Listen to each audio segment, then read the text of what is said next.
معروف اردو شاعر راحت اندوری نے ڈاکٹرز اور نرسز پر لوگوں کے ذریعے پتھراؤ کرنے کو افسوسناک قرار دیا۔ راحت اندوری نے لوگوں سے اپیل کی کہ وہ محکمہ صحت کے عملے کے ساتھ تعاون کریں چونکہ وہ آپ کی حفاظت کو یقینی بنانے کے لیے آتے ہیں۔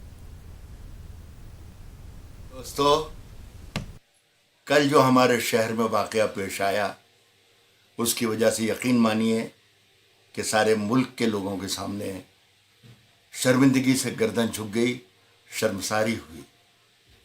یہ لوگ جو آپ کے محافظ ہیں، آپ کے ساتھی تھے، آپ کے معاون تھے، آپ کی حالت، آپ کی طبیعت دیکھنے آئے تھے، ان کے ساتھ جو آپ نے سلوک کیا، پورا ہندوستان حیرت میں ہے کہ یہ اندور شہر جو اتنا مہذب، اتنا پڑھا لکھا، اتنا تمیز والا، اس شہر کو کیا ہو گیا؟